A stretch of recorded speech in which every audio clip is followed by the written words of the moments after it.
السلام علیکم ورحمۃ اللہ وبرکاتہ۔ کتاب تاریخ اسلام سے ہم خاندان بنو عباس کے حالات کا مطالعہ کر رہے تھے۔ آج کی قسط میں ان کے آخری دور کا کچھ حال بیان ہوگا۔ ہم نے پچھلے قسط میں پڑھا کہ آخری دنوں میں خاندان بنو عباس کے حکمران کمزور پڑ گئے تھے اور سلجوقی یا ترکی، جو اصلاً ترکی تھے، اس خاندان کا غلبہ بڑھتا چلا جا رہا تھا۔ اور ہم نے پڑھا کہ چوتھی صدی میں ہجری میں خاندان غزنویہ، یہ بھی سلجوقی تھے، سلجوقی، اور یہ ان کا عروج کا دور تھا۔ اس میں محمود غزنوی بہت مشہور حکمران گزرے ہیں سلجوقی خاندان میں، جو اصلاً ترکی تھا جیسے کہا گیا۔ تو سلطان محمود غزنوی نے بہت سے علاقے فتح کیے تھے، کابل، غزنی، جرجان، طبرستان، اور برصغیر پاک و ہند کے صوبہ پنجاب پر بھی قبضہ ہوا تھا ان کا۔ اور ممتاز سلطان کے عہد میں سلاجقہ ترکستان اور خراسان میں آ کر آباد ہوئے۔ اور محمود کی وفات کے بعد، سلطان محمود غزنوی کی وفات کے بعد، مشہور سلجوقی سردار طغرل نے اپنی طاقت بڑھانی شروع کر دی تھی، حتیٰ کہ یہ نشاپور، جرجان، طبرستان اور خوارزم پر بھی قابض ہو گئے تھے۔ لیکن یہ چونکہ سنی تھے عقیدے کے لحاظ سے، یہ سلجوقی خاندان، اس لیے خلفائے عباسیہ کا بڑا احترام کرتے تھے یہ، اور جب بھی ضرورت پڑتی تھی ان کی مدد کرتے تھے، کیونکہ وہ کمزور پڑ گئے تھے۔ عباسی خلیفہ جو آخری تھے، تو وہ جب بھی مدد کے لیے بلاتے تھے تو یہ سلجوقی خاندان ان کی مدد کے لیے آگے جاتا تھا اور ان کی مدد کرتا تھا۔ اسی طرح انہوں نے ویلمیوں کے خلاف بھی عباسی خاندان کی مدد کی تھی۔ ویلمی جو کہ شیعہ عقیدے کے تھے اور آہستہ آہستہ غلبہ پا رہے تھے، تو ان کی مدد سے ان کے غلبے سے وہ محفوظ رہے خاندان بنو عباس۔ پھر ان کا ایک حکمران بنا طغرل، اور جس نے بنو عباس کے جو اس وقت کے خلیفہ تھے ان کے ساتھ رشتہ داری بھی قائم کر لی۔ اور پھر جب بلایا گیا وہاں کے بنو عباس کے خلیفہ کی طرف سے کہ وہ مدد کے لیے آئیں، تو طغرل اپنے سپاہی لے کر مدد کو گیا، وہاں کے حالات درست کیے بغداد کے، اور واپس پہ رے آ گیا۔ رے جو ہے ان کا خاندان سلجوقی کا یہ مرکز تھا، دارالخلافہ تھا اس وقت۔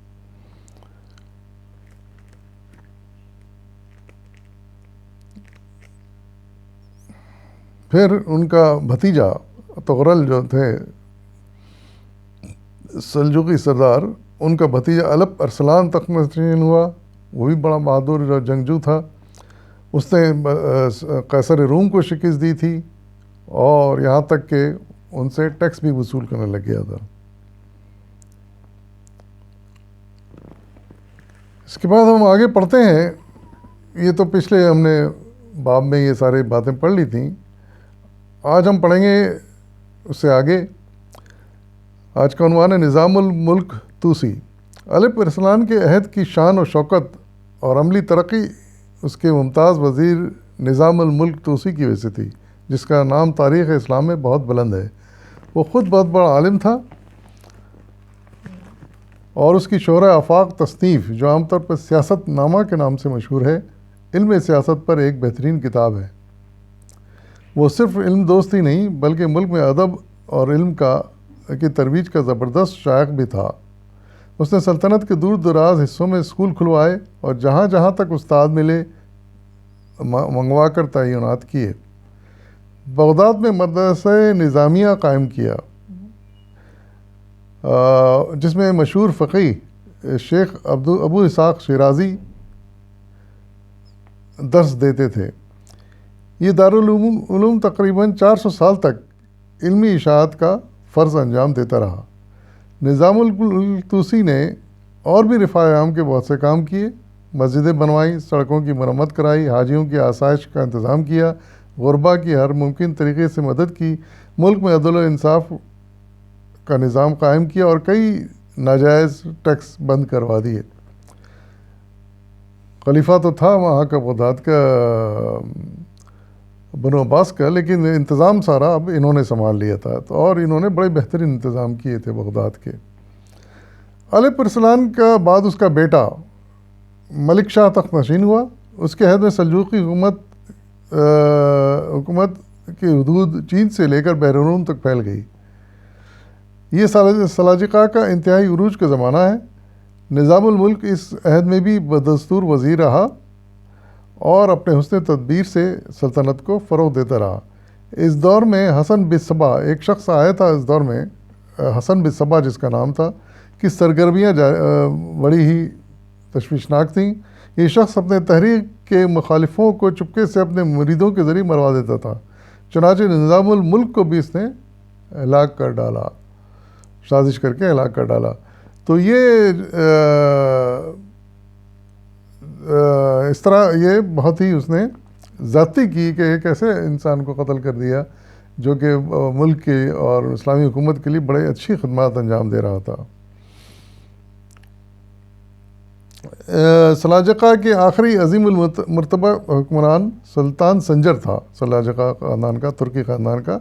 اس کے بعد سلجوقی سلطنت میں انتشار پیدا ہو گیا اور خانہ جنگی سے تمام سلطنت چھوٹے چھوٹے میں حصوں میں بڑھ گئی، یعنی اتنا عروج حاصل کرنے کے بعد پھر یہ بھی منتشر ہو گئی، یہ ان کی حکومت بھی۔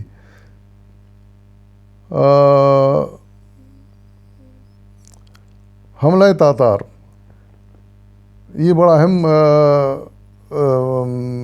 وقت آیا اور مصیبت ایک طرح سے آن پڑی مسلم حکومت پر اور امت مسلمہ پر۔ یہ اس کا حوال سماعت فرمائیے۔ ترکستان کے شمال میں منگولیا کا وسیع صحرا ہے جو فرغانہ سے لے کر دریائے امور تک پھیلا ہوا ہے، اسے تاتار بھی کہتے ہیں۔ زمانہ قدیم سے یہاں نیم وحشی قومیں آباد رہی ہیں جو گاہے گاہے یورش کر کے گردنواں کے ممالک کو تہوبالا کرتی تھیں۔ 549 میں ان کا دلیر اور صاحب عظیمت سردار چنگیز خان پیدا ہوا۔ منگولیا میں جو تاتاری کہلاتے تھے، ان تاتاری قبیلوں میں ایک سردار چنگیز خان پیدا ہوا جس نے 13 سال کی عمر میں چھوٹی چھوٹی ریاستوں کو فتح کر کے اپنی طاقت بڑھانی شروع کر دی اور حتیٰ کہ قراقرم کو دارالحکومت قرار دے کر ایک وسیع سلطنت کی بنیاد رکھی اور پیکنگ پر قبضہ کر کے شمالی چین کو بھی فتح کر لیا۔ ترکستان میں اس وقت علاؤالدین خوارزم شاہ کی حکومت تھی۔ ترکستان میں اس وقت علاؤالدین خوارزم شاہ حکمران تھا۔ 612 ہجری میں چنگیز نے اپنے ملک کے مسلمانوں کا ایک وفد بھیجا کہ علاؤالدین سے ایک تجارتی معاہدہ کیا جائے، جس کی بنا پر دونوں ملکوں میں ایک دوسرے سے تجارتی قافلے آنے جانے لگے۔ کچھ عرصے تک یہ سلسلہ جاری رہا۔ 615 ہجری میں تاتاریوں کا ایک کارواں تجارت سیہون کے کنارے اترا، دریائے سیہون کے کنارے اترا، اترار کے مقام پر اترا۔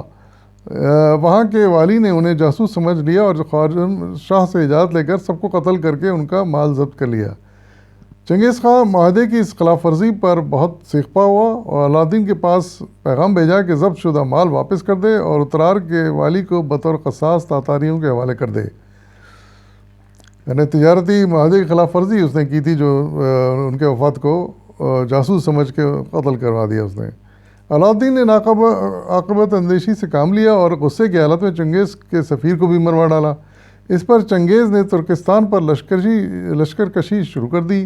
616 ہجری میں بخارا اور اگلے سال سمرقند کو فتح کر کے کشت و خون اور قتل و غارت کا بازار گرم کر دیا اور آس پاس کے تمام اسلامی حکومتوں کا ناک میں دم کر دیا۔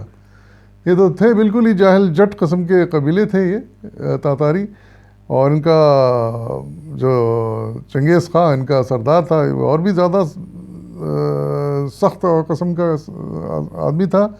اس نے پھر اس بدعہدی کا بدلہ اس طرح لیا کہ بہت ہی قتل و غارت گری مسلم علاقوں میں شروع کر دی، خاص طور سے بخارا اور سمرقند کے علاقوں میں۔ اب علاؤدین کا بیٹا جلال الدین خوارزم تخت نشین ہو چکا تھا۔ تاتاری اس کے تعاقب میں گئے، لیکن وہ 10 سال تک ان کے آگے آگے بھاگا پھرا، پاکستان میں بھی آیا، لیکن سلطان التتمش اس زمانے میں پاکستان میں حکمران تھے، اس نے انہیں پناہ نہ دی، اور چنگیزی فوج نے آذربائیجان، تبریز، گرجستان، خراسان کو تہمارہ کر ڈالا۔ ان کے غارت گری اور خونریزی سے صدیوں کی تہذیب و تمدن، صنعت و حرفت اور علوم و فنون معدوم ہو گئے، اور وسط ایشیا کے شاداب اور زرخیز ترین علاقے ویرانے بن گئے۔ بہت ہی جاہل لوگ تھے، یہ قبیلے تھے تاتاری، انہوں نے بڑی تباہی مچائی مسلم علاقوں میں۔ 623 ہجری میں چنگیز خان مر گیا تو اس کا بیٹا تولی خان ایران کا بادشاہ بنا۔ ایران پہ بھی قبضہ کر لیا تھا چنگیز خان نے، تو چنگیز خان کے بعد اس کا بیٹا تولی خان ایران کا بادشاہ بنا۔ اس نے جلال الدین کے پیچھے آذربائیجان کی طرف فوج بھیجی، جس نے 628 ہجری میں اسے ڈھونڈ کر قتل کر ڈالا۔ تباہی بغداد۔ جمادی الثانی 640 ہجری کو بنو عباس کا آخری فرمانروا مستعصم تخت خلافت پر بیٹھا۔ یہ سن اور یہ نام یاد رہنا چاہیے کہ 640 ہجری میں آخری فرمانروا جو تھے بنو عباس کے مستعصم، وہ خلیفہ بنے۔ تولی خان بغداد پر حملہ کرنے سے ہچکچاتا رہا، جو بیٹا تھا چنگیز خان کا، تو اس لیے بغداد دنیا اسلام کا مرکز تھا، اس لیے وہ ہچکچاتا تھا اس پر حملہ کرنے کے لیے۔ لیکن 654 ہجری میں اس کی وفات پر جب اس کا بیٹا منگو خان تخت نشین ہوا، یعنی چنگیز خان کا پوتا منگو خان تخت نشین ہوا، تو اس نے بھائی ہلاکو خان کو اسلامی ممالک کی تسخیر پر مامور کیا۔ یعنی چنگیز خان نے بہت سارے مسلم علاقوں کو تاراج کر دیا تھا اور قبضہ کر لیا تھا، لیکن بغداد بچا ہوا تھا ابھی تک، تو اس پر حملے کے لیے پھر چنگیز خان کا پوتا ہلاکو خان آگے آیا۔ بدقسمتی سے بغداد کے کچھ وطن دشمن عمرا نے بھی اسے حملے کی دعوت دی۔ وہاں شیعہ اور سنی دیر سے جھگڑتے آ رہے تھے۔ مستعصم کے عہد میں دونوں کی مناقشت حد سے بڑھ گئی، اور خلیفہ کے بیٹے ابوبکر کی ایما سے سنیوں نے شیعوں کے محلے کرخ کو لوٹ لیا۔ اس پر وزیر ابن القمی جو خود شیعہ تھا بہت برہم ہوا، اور یہ اجماع مورخین ابن خلدون وغیرہ نے اس کی تصدیق کی ہے۔ محرم 656 ہجری میں ہلاکو نے بغداد کا محاصرہ کر لیا، جو مختلف بیانات کے بعد 10 سے 40 روز تک جاری رہا۔ بالآخر مستعصم نے مزید مقابلے میں کی ہمت نہ پاتے ہوئے ہتھیار ڈال دیے اور اپنے آپ کو تاتاریوں کے حوالے کر دیا۔ ہلاکو نے اسے اس کے بیٹوں اور خاندان کے دیگر افراد سمیت مروا ڈالا۔ مستعصم جو آخری خلیفہ تھا وہ اور اس کا خاندان ہلاکو خان کے ذریعے مارا گیا، ان کے حملے سے مارا گیا۔ وہ اہلیان بغداد نے تاتاری فوجوں کی کوئی خاص مزاحمت نہ کی، اور خلیفہ کے مشورے پر انہوں نے بھی ہتھیار پھینک دیے اور متی ہو کر شہر کے دروازوں پر جمع ہو گئے۔ لیکن اس اطاعت و بے بسی کے باوجود جو مظالم ان پر ڈھائے گئے، جو سفاکی، غارت گری اور خونریزی روا رکھی گئی، اس کی داستان نہایت دردناک ہے۔ بغداد جو علوم و فنون اور تہذیب و تمدن کا مرکز تھا، مہذب دنیا کا عظیم ترین شہر شمار ہوتا تھا، کھنڈرات کا ڈھیر بنا کر رکھ دیا گیا۔ صدیوں کے علمی و فنی ذخائر جلا دیے گئے یا دریا میں پھینک دیے گئے، اور اس طرح تمدنی ترقی کا ایک روشن باب ہمیشہ کے لیے بند ہو گیا۔ اور انہی دنوں میں اسی حملوں میں بغداد کی ایک بہت بڑی لائبریری تھی، سنا ہے کہ دنیا جہاں کی کتابیں اس میں جمع کی گئی تھیں، بڑی محنت کے ساتھ پچھلے تمام خلفاء نے جمع کی تھیں، اس لائبریری کو بھی آگ لگا دی گئی اور اس کی کتابوں کو دریا میں پھینک دیا گیا۔ تو اس طرح آخرکار انجام خاندان بنو عباس کا ہوا، اور اس طرح مسلمانوں کی حکومت وہاں پر ختم ہو گئی۔ اس کے بعد کا احوال انشاءاللہ ہم مزید پڑھیں گے. فی الوقت اجازت دیجیے، فی امان اللہ.